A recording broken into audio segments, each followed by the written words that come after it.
Hello and welcome back to the channel where sustainability meets urban living. Today I am going to be focusing on episodic content, so without getting too far in depth, I will be showing you how I make a garden and how I process the design. So, that being in lieu, there's about 4 things I look at before I start my garden. First thing is lining where my true north and true south is. Now, I could already tell you my true north is where this camera's facing. This means if I walk far enough, I'm in the next state of Kansas. The reason why I do go on that axis is because I already know the sun moves from west to east. So as a result, the sun's just going to go along that route. And due to that, I now have to understand what areas get more sunlight versus what does not. So this is step 2, is once you pick a location based on the north and south axis, is how much sunlight does that location get. For example, this little grassy alcove that's been overrun,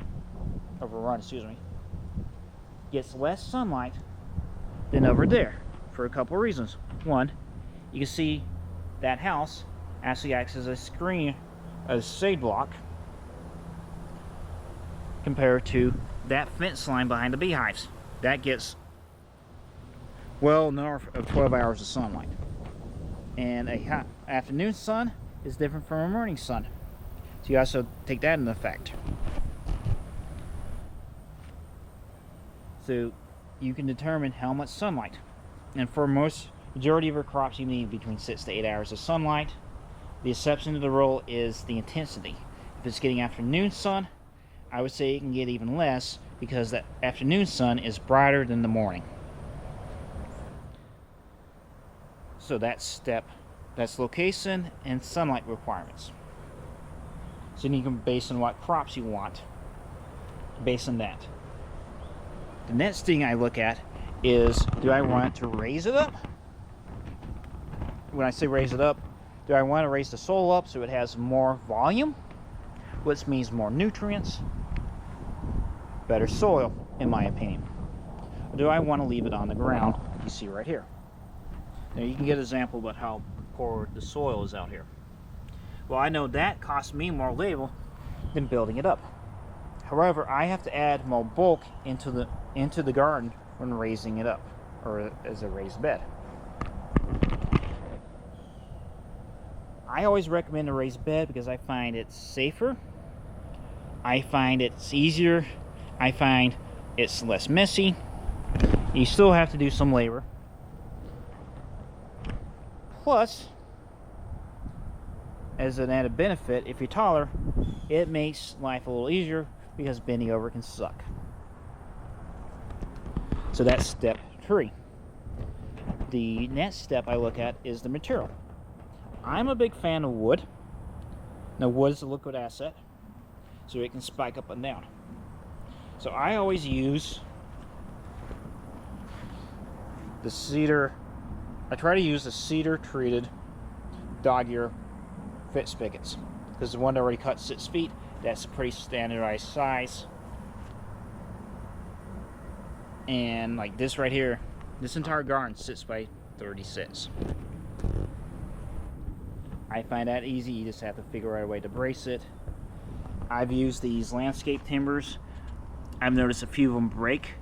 I've switched to bracing with 2x4s, and I enjoyed that look. But if you want to use, a basic board like you see over there, you may have to squint, so I apologize.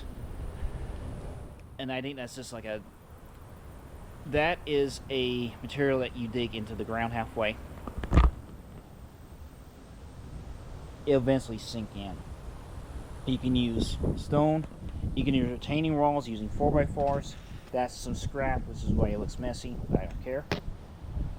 I got another example where I actually dug some rebar, drilled a hole in the 4x4, pounded some rebar in. But you do have to be mindful of what's underneath, aka gas lines, sewer lines, power lines.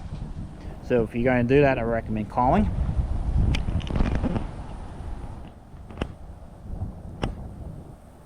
The other thing is, do you want to include it to your landscape? For example, these look a part of the landscape because of the fence line. So this feels like a natural addition to the fence line. And everything I've done in this yard, with the exception of the beehives, is I've attached my gardens to the fence line to make it look like a natural rendition.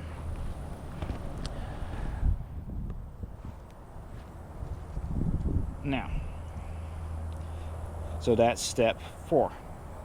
The 5th thing is, do I want to add any other items like fruits into the garden?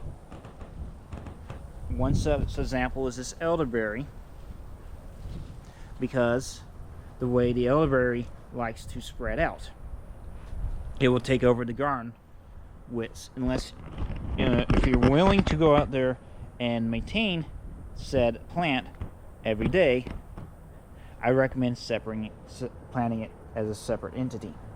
As you see right here, this elderberry is spreading out by rhizomes, which this is a shrub. I don't like planting shrubs, which a lot of fruit trees are, in my garden. I'd rather have my seasonal vegetables in here and my fruit plants out in the garden bed to keep them separate. And that's just how I function. So again, that's how I start my gardens, is I look at the location, I look at the sunlight, I look at the intensity of the sunlight, I decide, do I want to give this as a natural feature? As I back up here so you can see what I mean. See, this feels natural. So that is landscaping. Do I want to leave it in the ground? Do I want to raise it up? That's the question you have to play with. And what type of plants do I want to put in the garden? I didn't cover that because that's another episode. And if I want to grow things like grapes, passion fruit, that's a whole different topic, which I'll cover in another video as well. But this should give you a basic, very basic trim line idea of how to start a garden and go from there. So if you have any additional ideas or tips, feel free to hit me up, because I would very much enjoy that. Second thing is, if you enjoyed this content, you like what you're seeing, you feel like it's resonating, please hit that like and subscribe button. It's not mandatory.